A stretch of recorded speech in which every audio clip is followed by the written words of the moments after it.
परम पूज्य गुरुदेव एवं स्नेह सलीला परम वंदनीय माता जी, जिनके सूक्ष्म संरक्षण में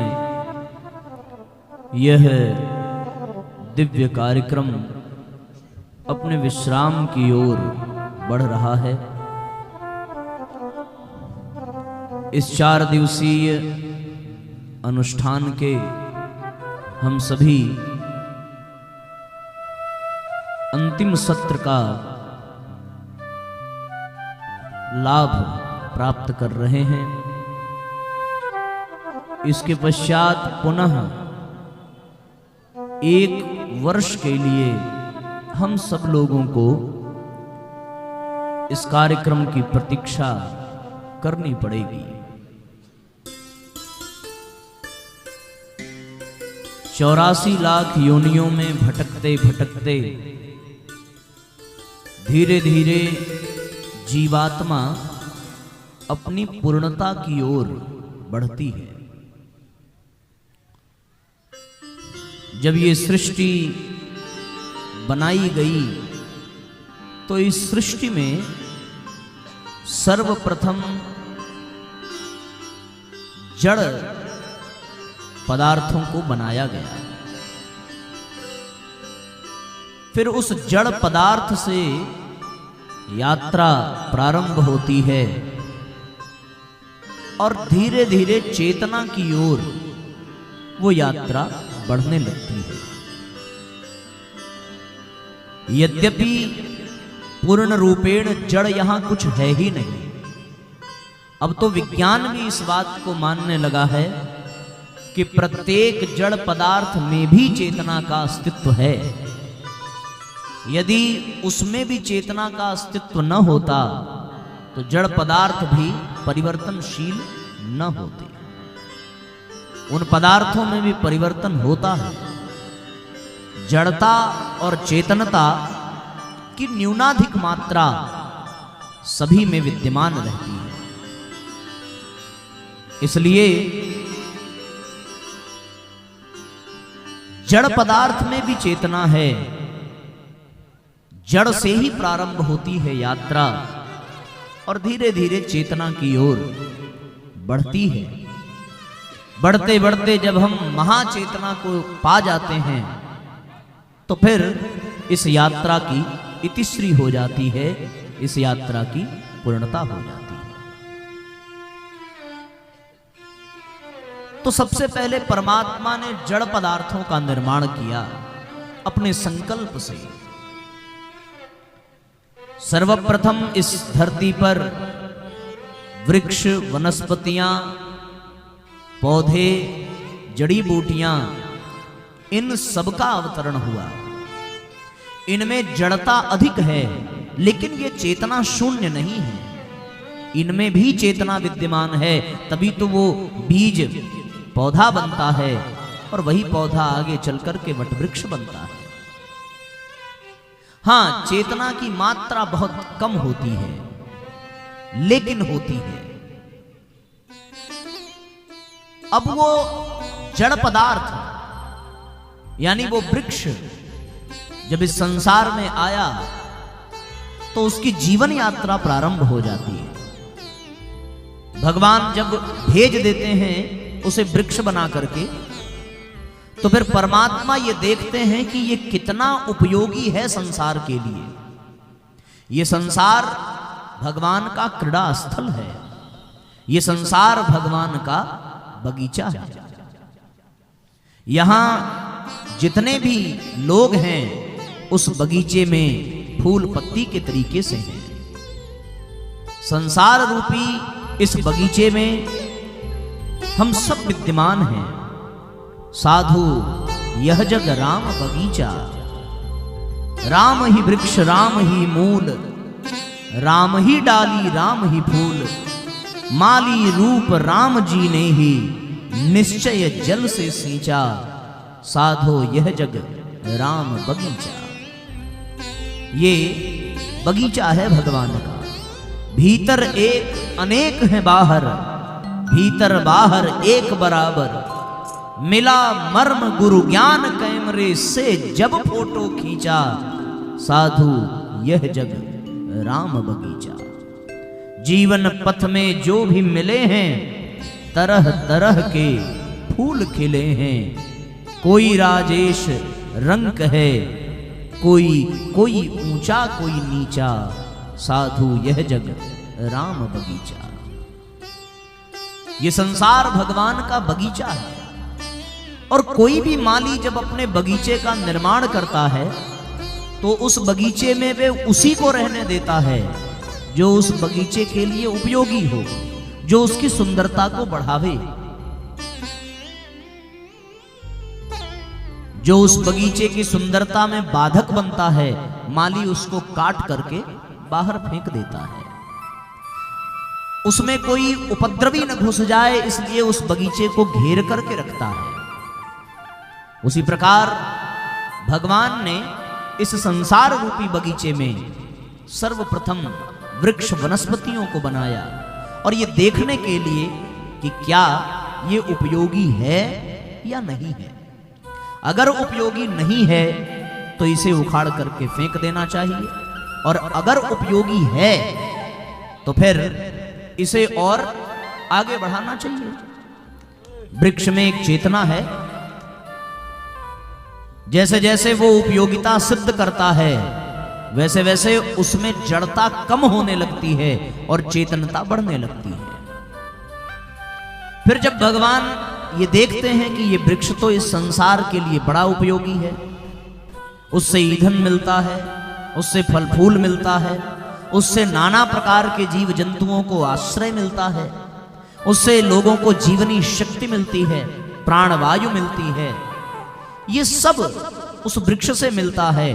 तो ये वृक्ष भगवान के बगीचे के लिए बहुत आवश्यक है। तब भगवान वृक्ष के ऊपर प्रसन्न होकर के वृक्ष की स्थिति में परिवर्तन लाते हैं और उसको और अधिक ऊंचाई प्रदान करते हैं। होता है ना, किसी कारखाने में, किसी कार्यालय में कोई कर्मचारी बहुत अच्छे से काम करे तो उसका मालिक उससे प्रसन्न होकर के उसको प्रमोशन देता है और उसको प्रमोट करके अगले पद पर पहुंचा देता है। उसी प्रकार भगवान ने जब वृक्षों को देखा कि ये वृक्ष अपना काम अच्छे से कर रहे हैं और हमारे द्वारा बनाए गए संसार रूपी बगीचे में ये उसकी शोभा बढ़ा रहे हैं, उसमें उपयोगिता सिद्ध कर रहे हैं, तब भगवान ने वृक्ष को प्रमोट किया, आगे बढ़ाया, उसकी और उन्नति हुई। उसके बाद फिर वो वृक्ष, अब तक तो जड़ थे, चेतना है, चेतना होने के नाते वो नीचे से ऊपर की ओर बढ़ रहे हैं, लेकिन वो एक स्थान से दूसरे स्थान तक सरक करके जा नहीं सकते। चाहे सर्दी हो, चाहे गर्मी हो, चाहे बरसात हो, एक ही स्थान पर खड़े होकर के जड़ता की भांति उनको वो सब सहन करना है। पर वो तप करते करते और उस कष्ट को सहते हुए भी वो संसार के लिए उनके पास जो कुछ भी है वो अधिक से अधिक संसार के लिए वो दे रहे हैं। तब भगवान प्रसन्न होते हैं और उन वृक्षों में थोड़ी चेतना की मात्रा और अधिक बढ़ा देते हैं। अब वो जड़ नहीं होते, फिर वही वृक्ष आगे चल करके क्या बनते हैं? कीड़े मकोड़े बनते हैं, कीट पतंग बनते हैं। उन कीट पतंगों में वृक्षों की अपेक्षा चेतना की मात्रा अधिक होती है। वृक्षों को चोट पहुंचाने पर कम दर्द होता है क्योंकि उसमें चेतना का उतना अंश नहीं है, पर किसी कीड़े मकोड़े को मारिए तो उसमें चेतना का अंश अधिक है, इसलिए सुख और दुख का आभास भी अधिक होता है। अब वो जड़ नहीं रह गए, अब वो वृक्ष की भांति एक स्थान पर नहीं रहे, अब वो एक स्थान से दूसरे स्थान तक घूम सकते हैं, जा सकते हैं, आ सकते हैं। यद्यपि बहुत गति उनमें भी नहीं है, बहुत दूर तक वो यात्रा नहीं कर सकते, लेकिन अपने सुरक्षा की दृष्टि से वो स्थान परिवर्तन तो कर ही सकते हैं। तो उसमें चेतना की मात्रा अधिक हुई, जड़ता की मात्रा थोड़ी कम हुई और वो धीरे धीरे धीरे धीरे वृक्ष कीड़े मकोड़ों के रूप में जन्म लेने लगे। चूंकि उन वृक्षों में कीड़े मकोड़ों को ही आश्रय मिलता था, तो कीड़े मकोड़ों के रूप में जन्म लेने के बाद फिर भगवान ये देखते हैं कि क्या ये उपयोगी है संसार के लिए या नहीं है। आप बताओ, कीड़े मकोड़े उपयोगी हैं इस संसार के लिए? हाँ, कभी सोचिए। अगर उपयोगी हैं तब तो भगवान उनको भी प्रमोट करेंगे, उनकी भी उन्नति कराएंगे। अगर वो नहीं है तो फिर उनका विनाश हो जाएगा, क्योंकि ये प्रकृति का नियम है, ये संसार का नियम है। जो इस संसार के लिए उपयोगी है, इस संसार के कल्याण में साधक की भूमिका निभा रहा है, उसका भगवान कल्याण करते हैं। और जो इस संसार के नवनिर्माण की भूमिका में साधक की बजाय बाधक की भूमिका निभा रहा है, भगवान उसका विनाश करते हैं। भले उसका विनाश करने के लिए परमात्मा को बार बार अवतार ही क्यों न लेना पड़े, ये सब हम इतिहास जानते हैं। तो वृक्ष तो अपनी उपयोगिता सिद्ध कर देता है, और वृक्ष की उपयोगिता देख करके भगवान ने वृक्ष को प्रमोट किया, और वो वृक्ष अपनी जड़ता से थोड़ा ऊपर उठे और चेतनता को और अधिक पाया। फिर वही वृक्ष आगे चल करके कीड़े मकोड़े के रूप में जन्म लेते हैं। अब प्रश्न ये है कि क्या कीड़ा मकोड़ा उपयोगी है इस संसार के लिए? यदि है तब तो उसमें भी प्रगति की संभावना होगी, उसमें भी उन्नति की संभावना होगी। तो फिर मैं आपसे स्पष्ट कह दूं कि हर वो जीव जो प्रकृति के अधीन है वो इस संसार के लिए उपयोगी है। यहां कुछ भी ऐसा नहीं है जो अनुपयोगी है, सब कुछ उपयोगी है। हमें इस बात का ज्ञान नहीं है, हम नहीं जानते कि ये कितना उपयोगी है। लेकिन हम नहीं जानते तो इसका अर्थ यह भी नहीं है कि कीड़े मकोड़े इस संसार के लिए अनुपयोगी हैं। मधुमक्खी उपयोगी है या अनुपयोगी? सोचो जरा, है ना? वो बेचारी शहद इकट्ठा करती है और उसके शहद का हम लोग आनंद लेते हैं, उपयोगी है। दूसरा, बिना कीड़े मकोड़ों के हम कभी भी दही का आनंद नहीं ले सकते, है ना?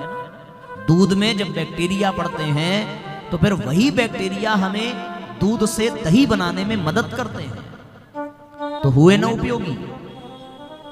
उसी प्रकार जितने निम्न स्तरीय कीड़े मकोड़े हैं वो सब भी उपयोगी हैं। वो कुछ करें या ना करें, लेकिन इतना तो हर कीड़ा करता है, हर मकोड़ा, हर मक्खी करती है कि वो गंदगी को साफ करती है।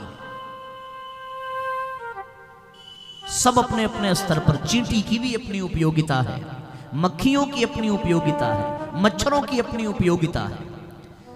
कौन कितना उपयोगी है, किस तरीके से हमें लाभ पहुंचा रहा है, इसका ज्ञान हमें नहीं है, इसका ज्ञान हमें नहीं है। उसके प्रतीक के रूप में हमने एक दो लाभ आपको गिनाए, जैसे दही वाला बैक्टीरिया, मधुमक्खी। इसी तरीके से आप विचार करें तो एक दो और, एक कीड़ा रेशम का होता है, पता है ना? और वो अपने शरीर से रेशम को उगलता है और फिर उसी रेशम से कपड़े बनते हैं, तो वो कीड़ा भी बड़ा उपयोगी है। कहीं ना कहीं भगवान ने जब ये देखा कि ये कीड़ा मकोड़ा भी संसार की सेवा कर रहा है, तो भगवान को बड़ी प्रसन्नता हुई। बोले अब इसमें भी जड़ता की मात्रा को कम करो और इसमें चेतना की मात्रा को और अधिक बढ़ाओ। ऐसे अनेकों प्रकार के कीड़े मकोड़े होंगे, क्योंकि सभी प्रजातियों के विषय में चर्चा करना संभव भी नहीं है और उतना हमें ज्ञान भी नहीं है, क्योंकि हमारा विषय जंतु विज्ञान का रहा नहीं। हम तो रसायन विज्ञान के विद्यार्थी और अब अध्यात्म विज्ञान की कुछ कुछ शिक्षा ले रहे हैं। तो साथियों, भगवान ने जब ये देखा कि दूसरी योनि में, यानी कीड़ा मकोड़ा बनने के बाद भी ये जीवात्मा संसार की सेवा करना नहीं भूल रही है, संसार के काम में आ रही है, संसार के कल्याण में आ रही है, तब भगवान ने कीड़े मकोड़ों को भी प्रमोट किया, उनकी भी उन्नति कराई।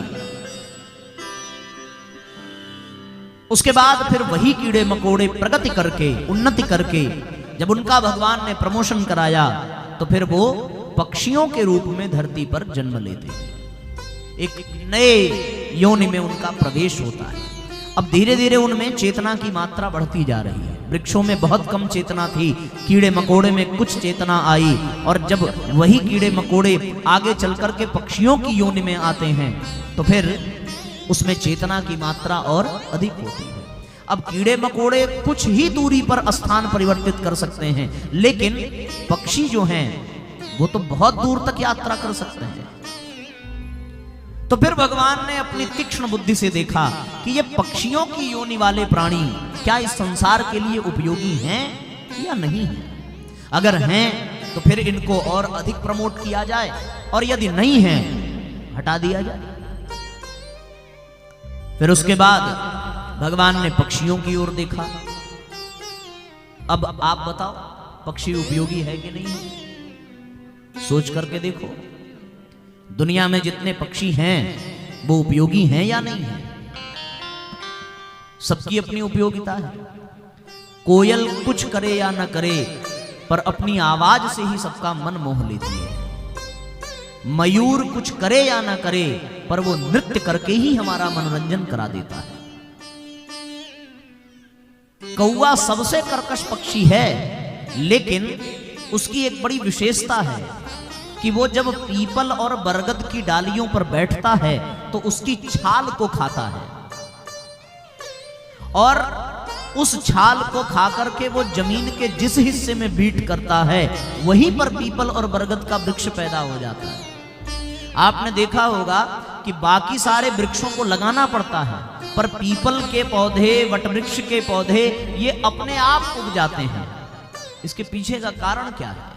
इसके पीछे का रहस्य है वो कौवा जो उस छाल को बीज बना करके धरती को प्रदान करता है, और जगह जगह ये वृक्ष अपने आप उगते हैं। तो भगवान को बड़ा अच्छा लगा कि ये तो पक्षी भी बड़े काम के हैं, है ना। कहते हैं साहब, हमारे इतिहास में झांक करके ये देखने को मिलता है कि जब कभी किसी को आने का संकेत मिले तो दरवाजे पर आकर के कौवा आवाज लगाता है, और सब समझ जाते थे कि कोई आने वाला है। कोई ऐसा पक्षी नहीं है जो अपनी उपयोगिता संसार के लिए सिद्ध न करे। कबूतर सबके घरों में वो अपने स्थान को बनाने का प्रयत्न करता, कुछ करे या ना करे। पर कबूतर के बारे में तो भैया बहुत प्रचलित है। आपने गीत सुना ही होगा, कबूतर जा,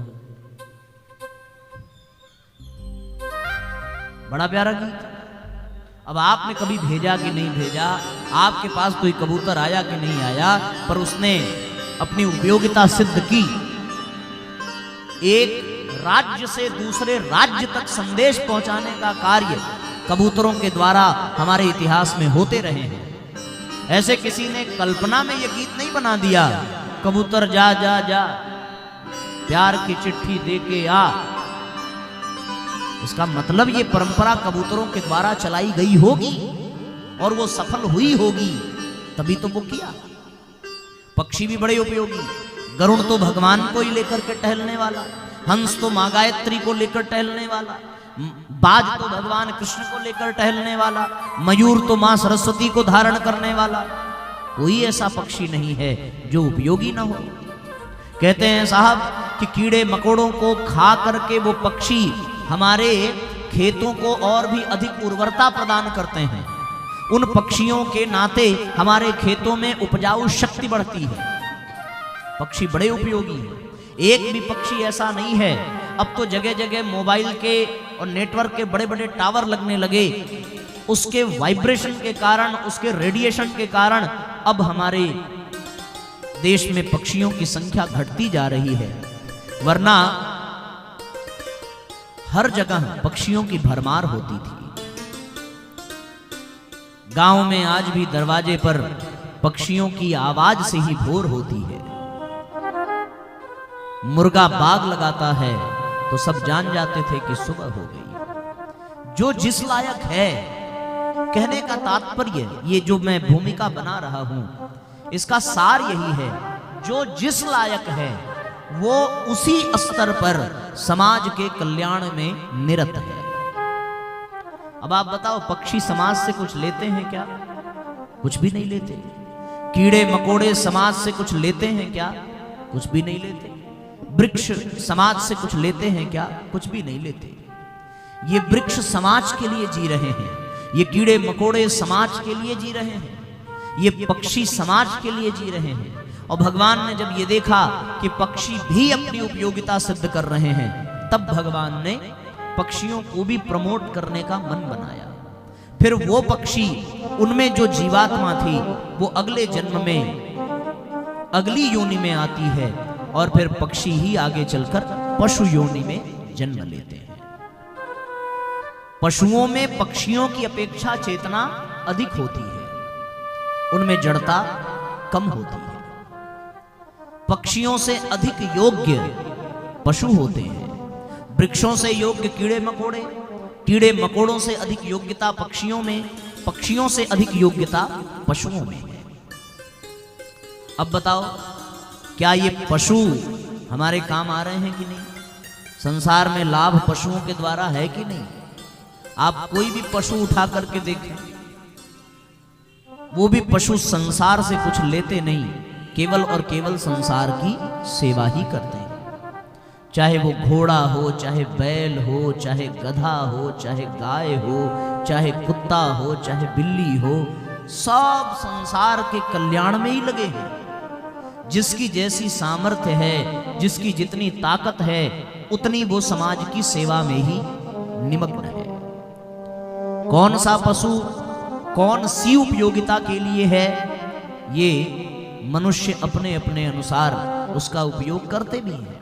आज मशीन का युग है, आज विज्ञान का युग है, पर कुछ वर्षों पहले, कुछ दशकों पहले मनुष्यों का जीवन पशुओं पर ही आधारित था। उनकी आय का स्रोत पशु थे, उनके जीवन का स्रोत पशु थे। पशुपालन से ही, और हमारे यहाँ तो भगवान भी पशुओं के पालने में एक बड़ी भूमिका निभाते हैं। इसी नाते तो हम परमात्मा को गोपाल कह करके बुलाते हैं। तो संसार रूपी भगवान के इस बगीचे में भगवान जिसको भी भेजते हैं, यही देखते हैं कि क्या ये संसार के लिए उपयोगी है या नहीं है। जो जिस स्तर पर है, उसी स्तर पर वो संसार के लिए क्या कर सकता है। वृक्षों के पास कोई हाथ पांव नहीं है, वो जा नहीं सकते, हिल नहीं सकते, लेकिन वो एक स्थान पर खड़े रहकर भी समाज की सेवा करते हैं। कीड़े मकोड़ों में कोई सामर्थ्य नहीं है, पर वो जिस लायक हैं, उसी स्तर पर वो समाज का कल्याण कर रहे हैं। पक्षी कोई विशेष सामर्थ्य वाले नहीं हैं, पर वो जिस लायक हैं, उसी स्तर पर वो समाज का कल्याण करते हैं। हमारे यहाँ पक्षियों को बड़ा सम्मान है। आप देखें, रामचरितमानस में पक्षीराज जटायु की कथा आती है।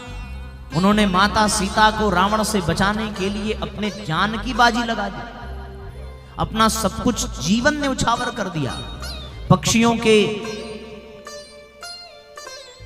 बिरादरी में उन्होंने सबसे ऊपर अपना नाम दर्ज करा दिया, अपने समर्पण, अपने त्याग, अपने बलिदान के नाते।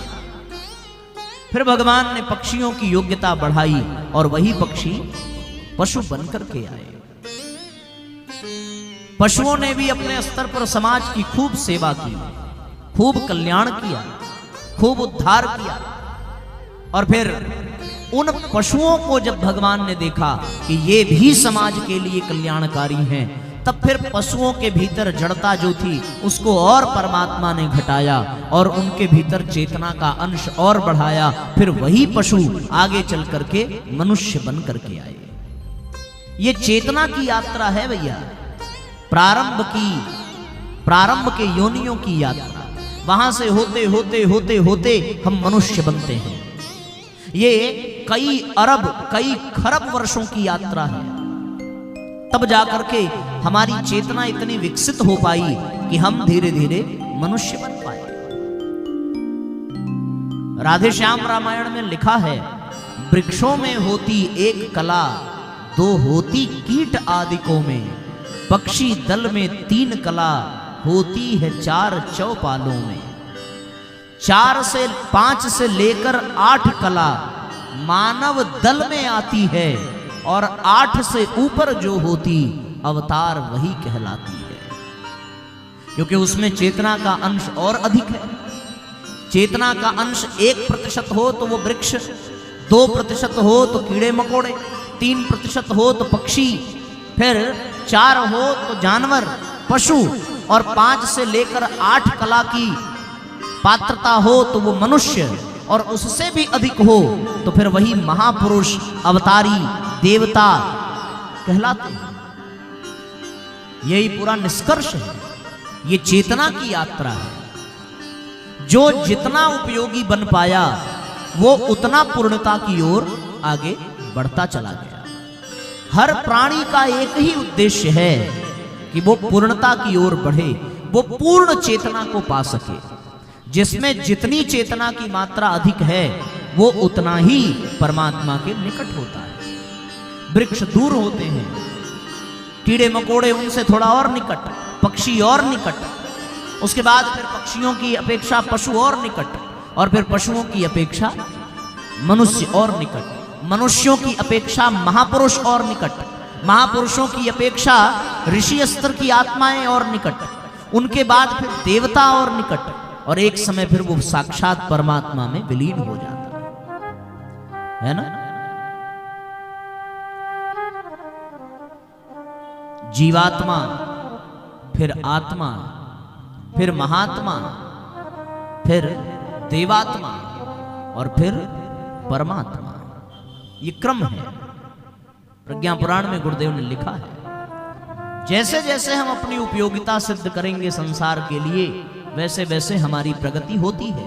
और ये केवल परमात्मा के ही नियमावली में नहीं है, इस संसार में भी यही है कि जो कर्मचारी जितना अधिक अपनी उपयोगिता सिद्ध करता है, जितना अधिक अपनी पात्रता बढ़ाता है, उसकी प्रगति, उसका प्रमोशन उतना उतना होता चला जाता है। ये संसार का नियम है।